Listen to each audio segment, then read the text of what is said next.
Hello, I'm Llewellyn King, the host of White House Chronicle.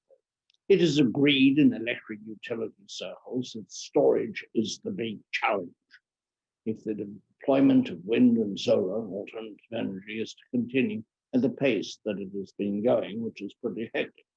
I turn therefore today to CPS Energy in San Antonio, Texas, which for this program is a reference point. It is a municipally owned gas and electric utility, and its challenges are representative of the national ones, but it is also technologically progressive. I'm joined from San Antonio by Paula Gold Williams, President and CEO of CPS Energy, and Frank Almaraz, Chief Power, Sustainability, and Business Development Officer of CPS Energy. And Frank, I'm not going to read that title out again. Paula, Frank, welcome to the broadcast. Paula, how is it? You've had some bad weather. Everything better in San Antonio? Well, as always, Llewellyn, thanks for the opportunity to talk about San Antonio and Texas. Obviously we're continuing to deal with the aftermath, the tsunamis, as I say, of Winter Storm Uri. We're living in the aftermath from an affordability perspective for our customers. And so I would say that while the weather has improved generally, it has left a big amount of pressure on individual customers. I mean, the reality of how difficult weather could be and the implications to the grid, and then even more so the ramification of this big bill for the community. It's weighing on people's minds here. And so we haven't had really bad weather systems since Uri, but we've had some. We've had a couple of storms over the previous weekend. We had a storm last night with hail that damaged some homes extensively.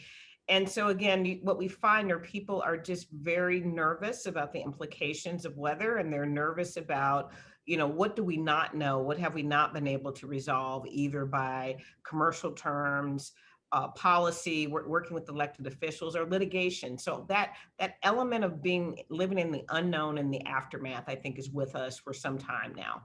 How about hardware, your system? Have you spent money and effort in weatherizing it? We have a diverse portfolio of generating units, and we actually have been working on a program to weatherize our plants for since 2015. There were a lot of analyses that were done for us that we use as a checklist to weatherize our plants. And so, there have been many claims that there were no efforts in weatherization, and that's just not true. We made them. I think if we had seen similar levels of storm that had occurred in 2011, we would have been fine. But this was, I think, about 5 times worse. And so I think the industry, and ERCOT in particular, needs to work with the participants and experts to reset the standards, because we met the standards and did everything we needed to do on our checklist, but obviously there's more to come. I should just add that ERCOT is the Texas grid, which is unique in that it's not part of the national grid. I'll just add that we spent $17 million after the 2011 event, where our state grid was forced to shed load the last time. That was 10 years ago. And by the end of this summer, we'll have spent an additional $4 million, and all of that oriented at not just meeting the standards that the society for that would govern this, the engineering society that governs this would indicate, but exceeding them. And as Paula noted, this was much greater than what we saw in 2011, and we have lessons to learn from that, and we were going to take them seriously and take quick action from them. I mentioned in the introduction that storage is the great challenge as we move into wind and solar and anything else that is diverse. It's not easily stored electricity. You are really looking at storage very seriously. How is that coming along, Frank? Yeah, well, I appreciate that. We have a Flex Power bundle, which is an all-source request for proposal process that's out in the market. We have received hundreds of proposals. We're very excited about it, just a tremendous response. One component of that is storage. So the entire proposal is 900 megawatts of solar, 500 megawatts of firming capacity, and 50 megawatts of storage.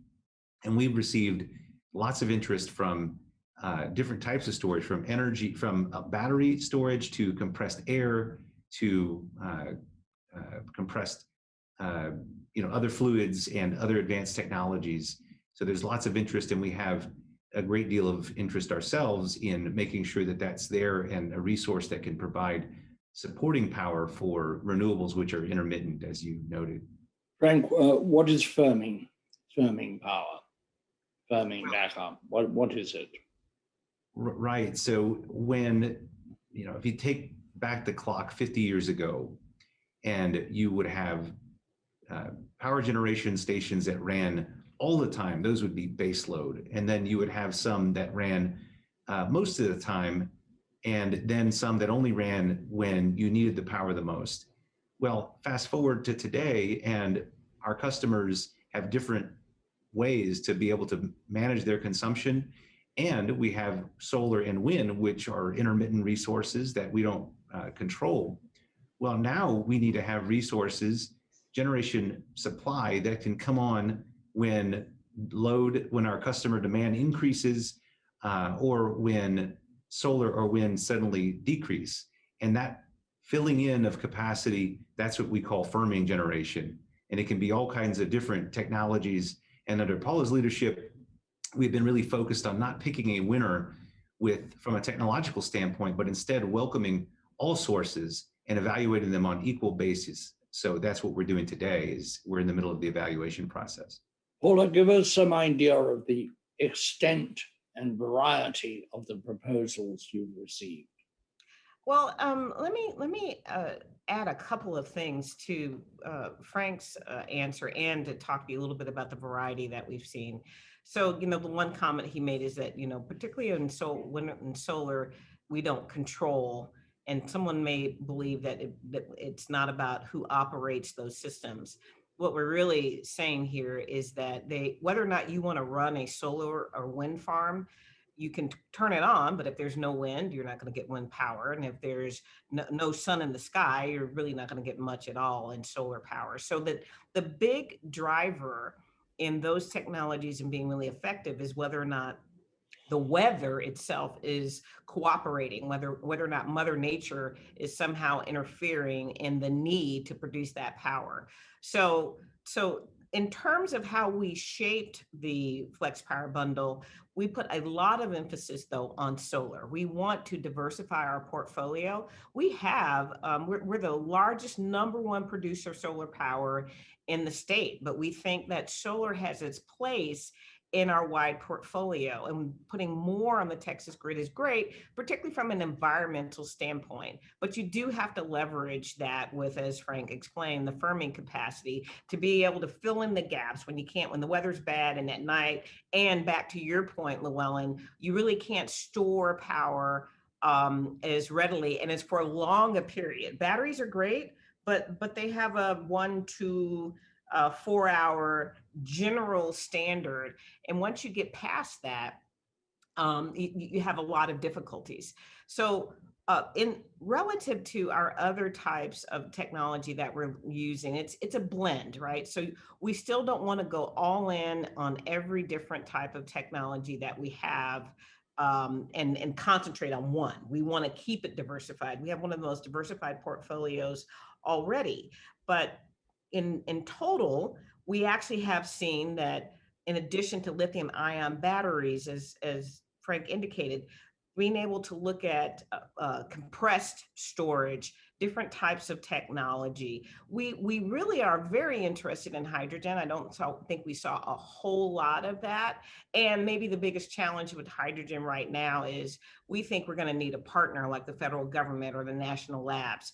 There needs to be more investment in terms of the technology to bring it along, help bring the price down, increase the efficiency, and make it more commercially available. So we have some that are having storage timeframes that last more than 4 hours, but in many cases they're not like a natural gas plant. A natural gas plant, you can run whether the weather is good or, good or not, and you can run it 24-hour, 365 really, or 360, except when you have to take it down. So still, we're incenting and seeing different proposals. We think there's a place for us to pilot it, many types of technology. We have to make sure that we can create pilots for anything that we think is more on the edge. We'll create pilots, and then we'll try to work with those suppliers and other vendors to be able to take them to bigger and bigger scales over time. And give us some idea of the more interesting proposals you've got, and compressed air, liquefied air. How does that work? Right. Well, one of the more interesting that I've seen, and this is sort of one of those things where you see an idea and maybe then is not the right moment, but as time progresses and people continue to innovate, we've recently seen an example of geothermal power that really has some novel attributes to it that make it a much better resource here in Texas than the previous generations that we would have seen. There is some geomechanical storage that makes use of existing natural gas wells and has a small footprint on the top, but uses water in novel ways. So there's really a lot of different opportunities that have been brought into. Tell us why geothermal is when you use the natural heat of the earth, right? Now, to give us how has this progressed? The earth remains rather constant, and so obviously the technology for extracting that heat is changing. Right. So if you look at a map of the United States, there is a different amount of geothermal, heat underground, different places. Texas is not a place that has been thought of as a prime place to put geothermal production.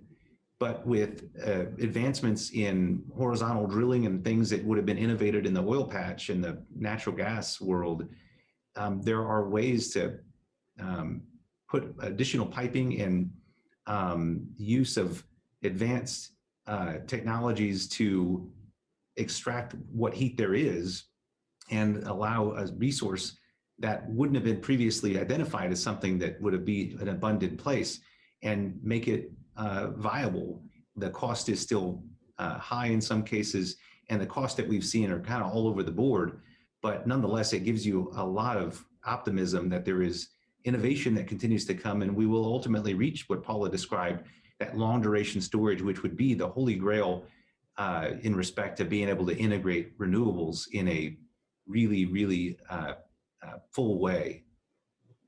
Paula, when you're hoping to implement some of these technologies, you've got the request for proposals out, you've got a lot of proposals back. How many? You might tell us that. But when do you hope to implement those that you choose?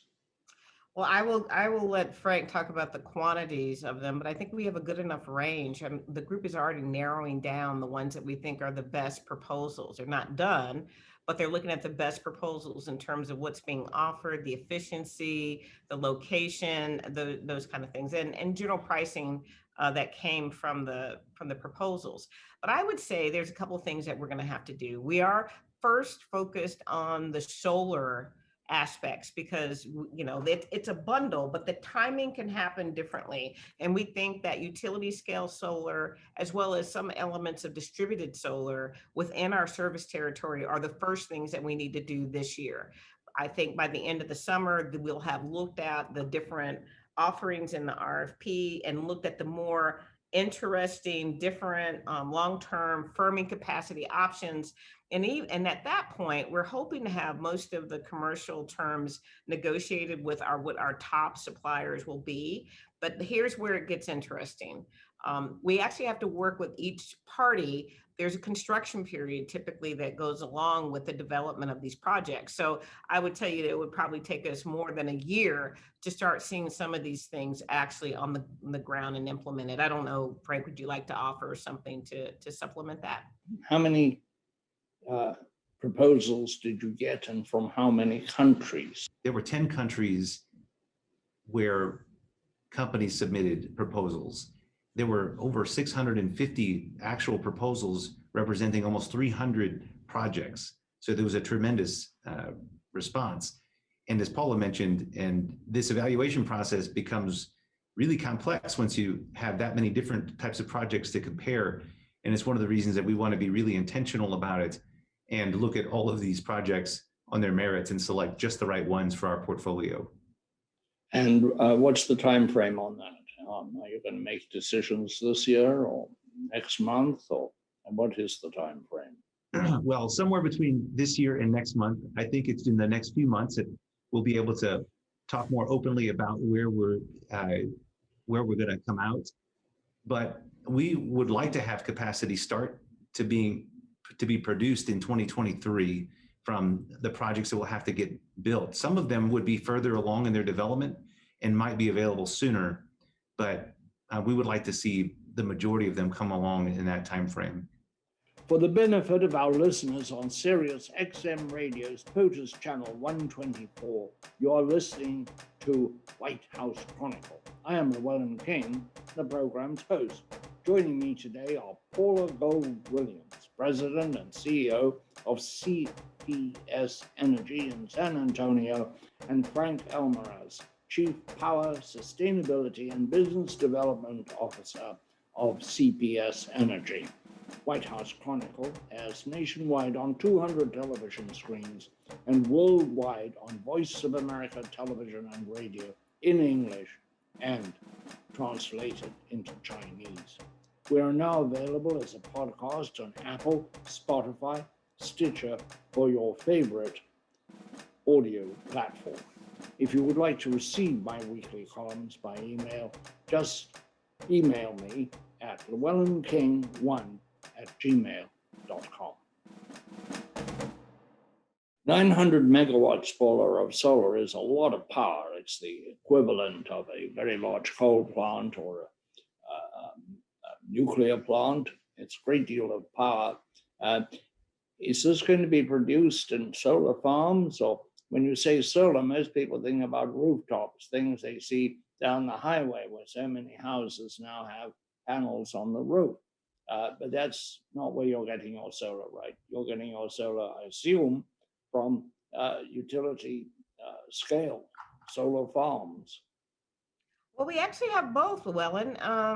We have had a huge energy efficiency and conservation program, and solar has been one of the most rooftop solar, distributed solar projects have been one of the most popular aspects of that program. So we have the standard people wanting to put their own systems on top of their homes. We have a whole large group of installers, separate companies that are certified by us and that can put those in. But we also have community solar. We also have the ability for us to lease rooftops and make sure there's a third party that actually owns the system that goes on people's houses. And we continue to look for different ways that we can augment the distributed end. And we are looking at part of this Flex Power Bundle project so we can maybe carve out some of it for the distribution side. I would tell you the majority of it is going to be utility scale because, again, we think getting more capacity on the grid,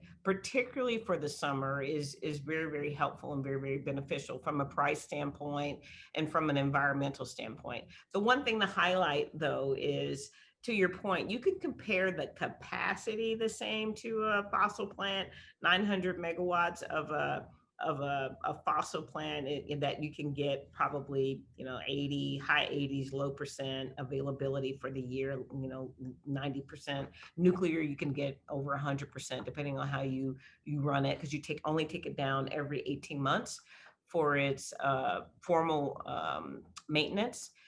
But on solar, when you say 900 megawatts, again, you're looking at a technology that is optimized by the sun. And so you don't always you rarely ever get the whole 900, but even if you got 2/3 of it on a great day in the summer and gotten it multiple times during the summer, those are huge benefits to the grid and really huge in terms of environmental improvements. So we think it's all worthwhile. Now, the price per unit also on solar is really, really good. And it's great in terms of utility scale. The larger the product, the project, the lower the price is per unit. So it makes itself a really great value package. And again, putting hundreds of megawatts of solar on the grid is really what we need. We don't have enough solar on the grid today. Is there a tipping point? Is there an inflection point at which your grid becomes your service area, your own CPS grid becomes unbalanced, or any utility grid becomes unbalanced because of too much renewable energy and not sufficient backup? There are people out there, environmentalists in particular, who think that everything can be closed down if it's not alternative. What is that tipping point? What is that moment where it gets unstable? Is it 20%? Is it 50%? You know what I'm saying. When do you have too much of a good thing until such time as a better battery or whatever comes along?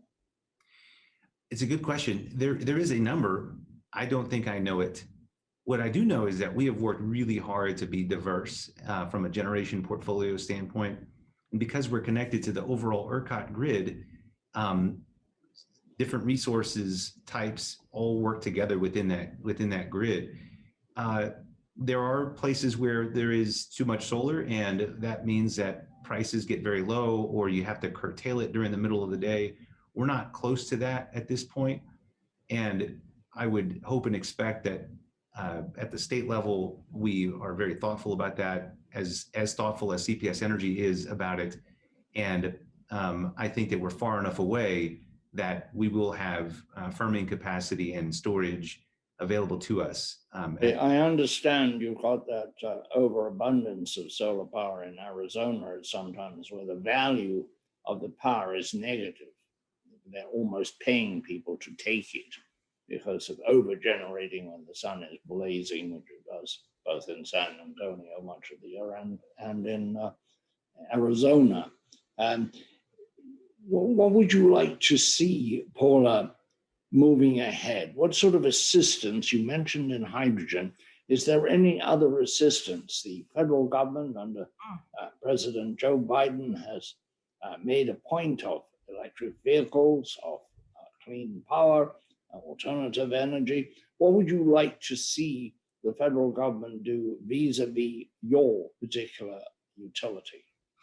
Well, once again, I want to tie some things together. The issue with negative pricing or low pricing in solar actually isn't confined to solar. I mean, right now we have situations in wind, and in reality, the natural gas industry. There were situations when they had a whole lot more supply than there was demand, and so in some cases in natural gas, you saw negative pricing for natural gas. So it happens when you're trying to supply a whole system in terms of meeting the demand at the time and making that match. There can be all kinds of challenges. So by far, I don't want it to sound like solar is doing anything wrong. I will say that also transitionally, the issue about what's too much to handle in a tipping point is not an absolute number. Right? I don't know, Frank doesn't know, we don't know what the tipping number is. I would tell you today, and he alluded to this, today there are situations when people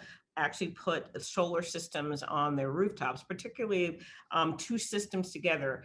The real issue is the design of the distribution system wasn't meant to be a two-way system in its current state. And so we have to really think about this broader than just the supply of energy, but how much work are we going to need to do to take the grid and actually make it more functional and more robust?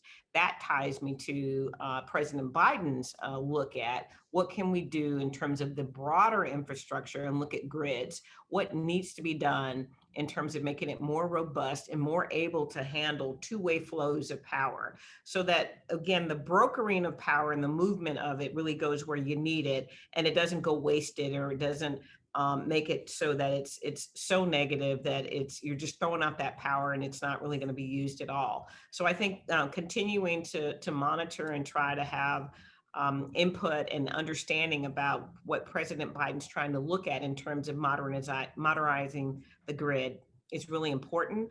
As far as technologies, I think the Department of Energy, again, helping in terms of looking at hydrogen. I think many people think hydrogen is going to be the place to go. But I also know that they do other projects. What we want to understand, are there technologies that we're not looking at? I would also add, Llewellyn, that's the beauty of looking at innovation and technology. We're not supposed to sit here and try to be the ones that actually pick which ones are the next best investments. We want to embrace them. We want them implemented in San Antonio. We want to work with the Department of Energy and different national labs to explore how to take something and make it better and better and better, and how to make it improved. But we actually have a full-time job, which is 24/7, 365, just handling the system that we have, making sure that the 7th largest city in the nation has the power as it is needed. So operationally, that's our focus. And we utilize our partnerships with others to help us look at technologies. And we're completely open. We just want to be able to work with another entity to be able to deploy it and ultimately take it to scale. So we're not picking and choosing. We want people to knock on our door. After the Flex Power Bundle, there'll be a Flex Power Bundle 2.0, a 3.0, and so on. And then we'll still be open. We work with an entity called Epicenter, and Epicenter actually looks at projects for us from across the globe, different types of nuances. And I think I would love to have the president of that entity, Kimberly Britton, join us one time, and she'll give us a really different view on technology that doesn't have to be absolutely functionally ready, but it's something that we want to explore and maybe put it in a pilot. Are you going to have an effort when you get these new technologies and prove them? Are you going to have an effort to spread them to other utilities? Are you going to be able to say, we found it, we've got the solution here, eureka? We never want to stop an inventor from coming up with someone by locking them in and saying you can only sell to San Antonio. What we want them to offer their best products for San Antonio, and we want to make sure that San Antonio gets the same best-in-class opportunities. So as far as your question is concerned, we will absolutely share and we'll work with inventors and developers to make sure that they understand the industry needs these solutions.